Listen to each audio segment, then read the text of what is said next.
How's it going, guys? Another video for you today. So in the last video, we got the dash all finished up. And this time, I think what we're going to do, we're going to move on to getting the steering dealt with. I've got my to-do list here behind me.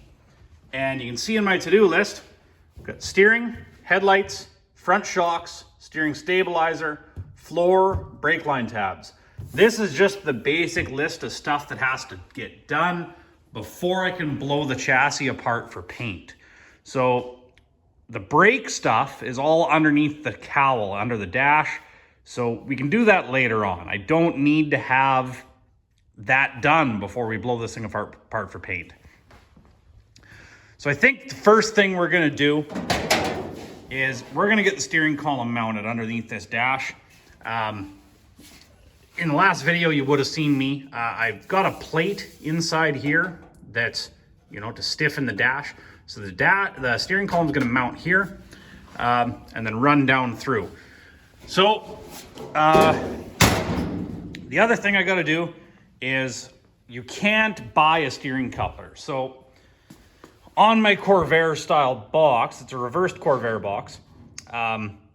It's got 5/8 36 splines or 32 splines. Can't remember off the top of my head. But anyway, you can't buy a coupler that's splined the same on this end as it is on that end, different. So because of the way that splines are machined, they're typically machined with a broach, and you essentially force the broach through repeatedly and gradually step it up to create the inside splines on a tube. So what I did is I bought a coupler that has the correct splines for the steering box and a coupler that has the correct splines for the steering shaft on the steering column. I wish that the bottom of this steering column would have been 3/4 inch double D, but it isn't. Then I would have been able to get the correct actual coupler. But improvise, adapt, overcome, right? So, buddy of mine with his lathe cut the splined end off of 2 separate couplers for me, and he put a nice bevel on it. We'll clamp them into a piece of angle iron or something to align them perfectly. Then I'll tack them in a few spots, flip it over, tack it again, and then we'll run the TIG around it with a nice solid TIG weld. Before you freak out on me for welding steering parts, this is a totally normal, totally safe situation. The other end of this coupler that got cut off was for a 3/4 inch round rod, and the procedure for it to use is to actually weld the coupler to the round rod. So this is nothing out of the ordinary. It's nothing scary. Definitely going to be no issue with this. So I'll get that clamped up, get it welded, and then I think we'll mount the steering column in the truck and try and couple this together and figure out the mount for the steering box. I'll trace it out on a piece of plate, get that dealt with, get the top plate made first, and then we'll kind of, brace it and tack it in where it needs to be. Start building off of that.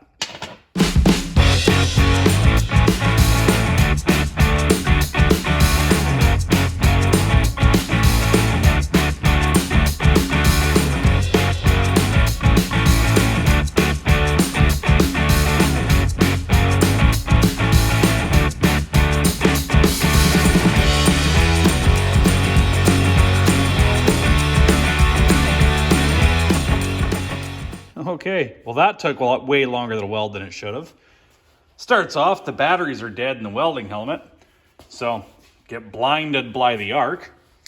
And then drop the TIG torch and break the FUPA cup off of it, so got to start over there, grind a new tungsten. That's just the way she goes. Anyway, well that's cooling. We're going to get started on trying to mount the steering column. So this is actually just an 1 3/4 exhaust clamp that, it actually kind of got some neat detail and stuff in it. It's going to be far enough under the dash that I don't really care. I needed a spacer that's about this thick. So I'll probably end up making something that actually fits a little nicer. But for now, this is going to work. So I'll get this positioned, figure out where I want to put it, drill the holes in the bottom of the dash, and then it'll just all clamp together. Hold the steering column in place, and then that coupler will slide on, steering box onto that, and we're good to go.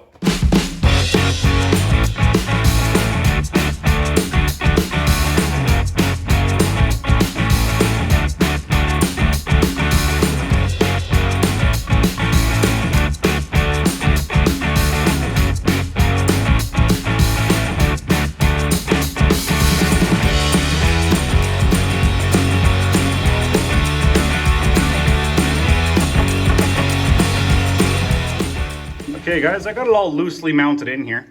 I actually installed it with no spacer at all, and it works out pretty good. Nice and tight, and the wiring will actually line up perfectly to go through the dash here. So that'll work out pretty good. Just trim the end off the plug. Got to build my own harness anyway, so this plug's not going to work for me. End up putting some weather pack connectors or something on it, trim it to the right length. It'll have to get depinned if I ever want to pull it through. Not the end of the world. But yeah, I think I'm probably going to put like a 1/8 inch or 3/16 spacer in here or something. That 3/8 spacer I had was too much. So maybe just to gain just a little bit of clearance here would be kind of nice, just so it's not so tight. Show you guys what I mean with the steering box.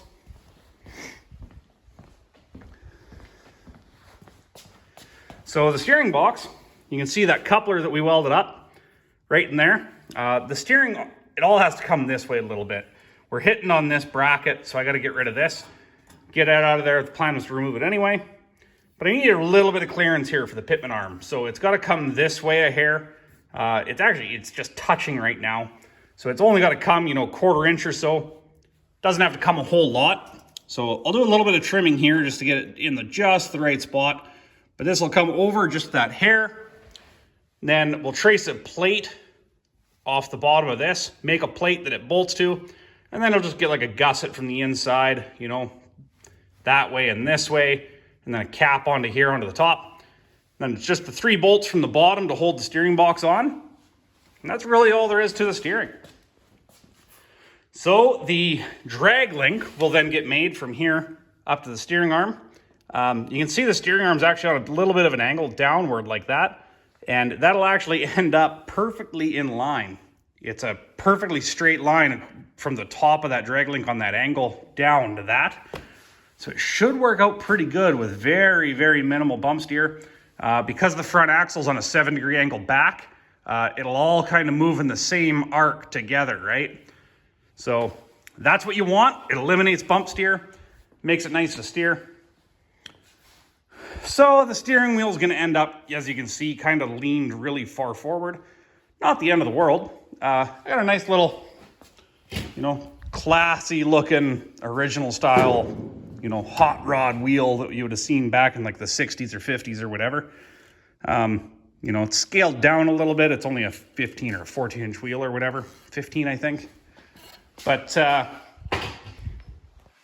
yeah. Really a pretty simple steering setup. It all worked out pretty good. This just shows, guys, always plan a couple steps ahead, right? I had the plan when I was building the dash of what I was going to do for the steering, and now it's all coming together super quick. So that's the key. Always want to be 2 steps ahead of what you're doing. Things will work out better for you. So I'll pull the steering box back off, make that bracket to hold it to the frame, probably just time lapse it all and come back and show you guys what I did. And then it's really just the drag link left, and we'll get the steering stabilizer done as well in this video. But we're just about done, guys.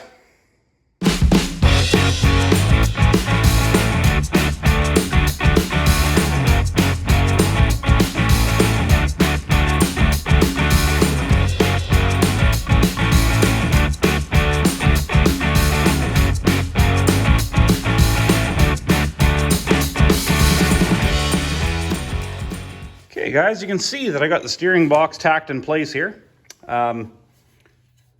Pretty simple design. Used my cardboard design, my cardboard assisted design. Really like that CAD design system. It's, really easy to program. Just a little bit of work with the digits and it's programmed no problem. I don't like how this looks up here, so I'm going to end up kind of wedge cutting this in here and through here and put a soft edge in there. Use a piece of pipe or something. So I want to do that before I make the gusset on the inside. I went underneath and you can actually access all the bolts, no problem. So it works out really good. Probably pull the cab off before I fully weld everything and finish it, just because it'll make it a lot easier. I can weld back both sides and everything. Lots of final welding that has to happen on a lot of the other frame, suspension stuff and stuff isn't fully welded yet. But up next, I got to shorten the drag link. So this end's left-hand thread. taps are really expensive for that. If you can avoid trying to tap that thread, always try to avoid that. So basically what I'm going to do here, pull this bolt out, take that heim joint out, and we'll bolt it on there. It'll give me an idea where I need to shorten it. Trying to get the wheels as straight as possible before I do that. I've got the steering wheel straight. So the steering wheel is, you know, going to work out pretty good. That's going to be about my view going down the road. You know, you'll kind of tip your head down, work out pretty good. So I'll get this shortened up and get it to my buddy so we can tap it. We'll be good to go.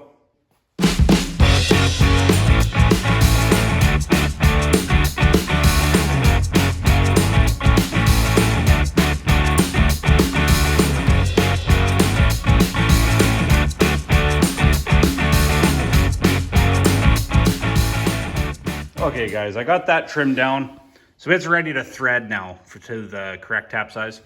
So that's good to go. Steering's done. So I got this SoCal Speed Shop steering stabilizer. I will never build a straight axle car again without putting a steering stabilizer on it. I just won't. My Henry J had such bad death wobble that it was literally undrivable. Since I put that steering stabilizer on, that car has gone low 10s at 130 mile an hour and no concerns. I'd never have issues with it.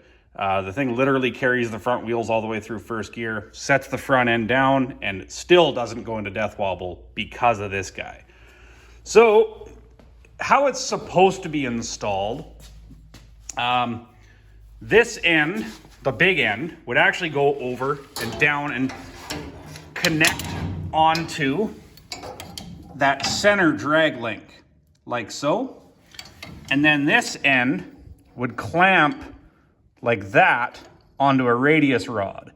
You know, it's made for their front end kits. Their SoCal front end kits that would either have a 4-bar or a radius rod deal where it's like the hoop, right? And because I'm running wishbones, that won't work for me. So what I'm gonna do, I'm going to actually mount the small end onto the center link. Then I will actually weld a tab, or maybe two, to the inside of the wishbone. About there, right? So that that end will clamp on to the center link. And this end will just bolt on there. It'll work out good. It travels with the suspension that way so that there's no binding with it. This center link travels at the same arc as the suspension. It moves with it. It always moves with the axle. That way there's no binding. It'll be perfect. My Henry J, I didn't have that option. So on my Henry J, you can actually see over here that I actually mounted it just a tab off of the frame and then down to the center link. And it works freaking awesome. Like it's, you know, never, ever, ever have death wobble problems. You can see, however, that I have had a bent axle problem for wheelies, but it happens, right? It's part of the game. So we'll get that on and we're done, guys. By the time I get that on, hopefully I've got this drag link all finished up and I can kind of finish weld some stuff and we can try turning the wheels, see how that goes.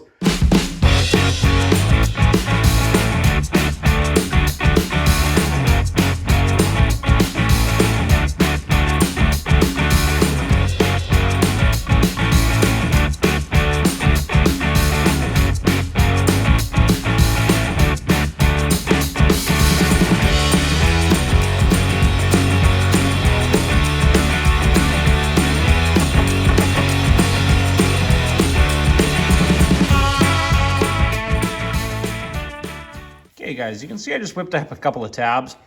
Got them tacked down as low as possible on the bottom of the wishbone.